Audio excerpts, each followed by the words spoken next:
નમસ્કાર, આપ જોઈ રહ્યા છો સ્પાર્ક ટુડે ન્યૂઝ। ભાવનગર શહેરમાં લોનની લાલચમાં લાખો રૂપિયા ગુમાવ્યા બાદ યુવાને ગળો ફાંસો ખાઈ આત્મહત્યા કરી લેવાનો મામલો સામે આવ્યો છે। શહેરના બોરડી ગેટ વિસ્તારમાં રહેતા પ્રવીણભાઈ સાગઠિયા નામના કોન્ટ્રાક્ટર 1.5 કરોડ રૂપિયાની લોનની લાલચમાં 40 લાખ રૂપિયા ગુમાવી દેતા અંતિમ પગલું ભર્યું હતું। મૃતક પ્રવીણભાઈ સાગઠિયાનો અંતિમ વિડીયો સામે આવ્યો છે, જેમાં તેમની સાથે છેતરપિંડી કરનારી ઈસમોના નામ પણ જણાવી રહ્યા છે। સમગ્ર મામલે મૃતકના પત્ની હંસાબેન પ્રવીણભાઈ સાગઠિયા દ્વારા બી ડિવિઝન પોલીસ મથકમાં કુલ 4 ઈસમો વિરુદ્ધ ગુનો દાખલ કરાવ્યો છે। પોલીસ એફઆઈઆર સ્પષ્ટ ઉલ્લેખ કરાયો છે કે જેમની પાસેથી વ્યાજે રૂપિયા લીધા હતા તે વ્યાજખોર ગૌતમ મેર પાસેથી 4 લાખ રૂપિયા 20% લીધા હતા, તેમજ દીપકભાઈ પાસેથી 5 લાખ રૂપિયા 20% વ્યાજ પર લીધા હતા, જેમના દ્વારા પણ વ્યાજની ઉઘરાણી કરીને હેરાનગતિ કરવામાં આવી હતી।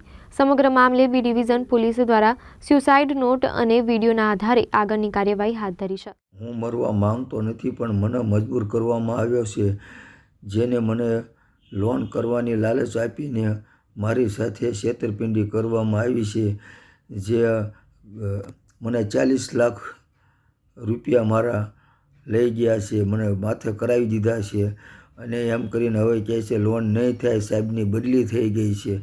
તો એ માણસ અત્યારે રહે છે આ ચિત્રા બજરંગ બાલક સોસાયટીમાં, નામ છે રાજુભાઈ ટીડાભાઈ સોલંકી।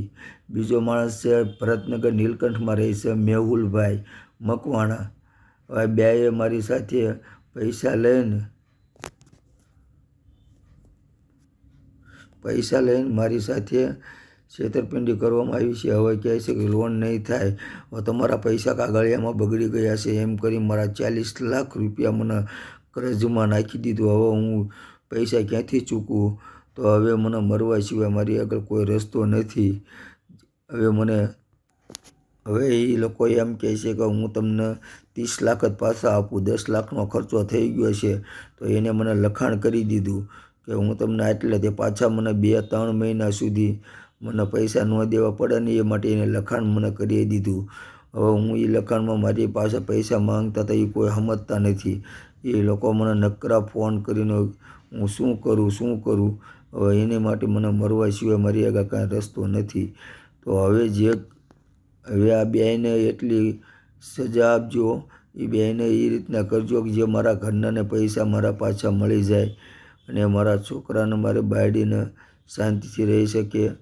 અને જે પૈસા મને જે ભીખ કરતું હતું એના હું નામ તો નથી દેતો, પણ એ કોલ કરશે ને એટલે તમને ખ્યાલ આવી જશે। બીજા એક છે ભારતીબેન લક્ષ્મણભાઈ પરમાર, રહે છે દીપક ચોક વાલ્મીકી વાસમાં, જેને મારી સાથે છેતરપિંડી કરીને મને ફોલ આવીને મારી આગળથી 5 લાખ રૂપિયા લીધા હતા અને હું પાછા માંગવા જાઉં છું ને તો મને દેતા નથી। મને રોજ નથી પૈસા ક્યાંથી લાવવું એમ કરીને અને જે ત્યાંથી હું પૈસા એમને અપાવું ને તે એ પાછા દેવામાં સમજતા જ નથી। હવે હું શું કરું? હું બધેથી પૈસા હું ભરાઈ ગયો છું, મને હું રહ્યો ને એ બહાર કોઈને મોઢું દેખાડવા જેવો નહોતો રહ્યો। તો હવે મને મરવા સિવાય કાંઈ રસ્તો નથી। હવે આ ભારતીબેનને ગમે એમ કરીને હવે એને સજા તો દેવી જ પડશે। એ જે આવું કર્યું છે મારી હારે એ કંઈને હું બચવા નહીં દઉં, હું તો મરી જ જઈશ। મને ભગવાન કરે ને હવે આ મારો સાચો હશે, આ બધું તો મારી હારે કોઈ જાતનું કાંઈ ખોટું નહીં થાય। હું સરકારના એટલે કહેવા માગું છું પોલીસને। હું રમેશભાઈ સગનભાઈ સાગઠિયા મરનાર વ્યક્તિના કાકા થાઉં છું અને મરનાર વ્યક્તિ પ્રવીણભાઈ દેવજીભાઈ સાગઠિયા, જેને આપણે રાજુભાઈ ટીડાભાઈ સોલંકી અને મેહુલભાઈ ભરતભાઈ મકવાણા ને 40,000 લોન પેટે આપેલા, 40 લાખ આપેલા અને તેમને 1.5 કરોડની લોનની લાલચ આપેલી, જેમાંથી નથી લોન આપેલી કે નથી એના પૈસા પરત આપેલા। એટલે એને જ્યાંથી લીધા એને ઉઘરાણી આદરી અને આને કોઈ કામે ન કર્યું અને લોને ન આપી ને પૈસા ન આપ્યા। તો આ બેયની સુડી વચ્ચે સોપારી થતા એની પાસે કોઈ વિકલ્પ નહીં રહેતા એને આ અંતિમ પગલું ભરેલ છે। તમારી શું માંગણી છે? માંગણી અમારી એવી છે કે અમારા પૈસા આપેલા એ અમને પાછા આપે અને અમારા બાપ જે દીકરો ગયો એને ન્યાય મળે। કેટલાની લોન આપવાની વાત હતી? 1.5 કરોડની લોન આપવાની વાત હતી. કઈ કઈ બેંકનું કઈ નામ કઈ જાણવા મળ્યું છે? યુનિયન બેંક બોલે છે. કોણ પૈસા લઈ ગયા તો? આ બેના નામ બોલ્યો એ ભરતભાઈ અને મેહુલભાઈ.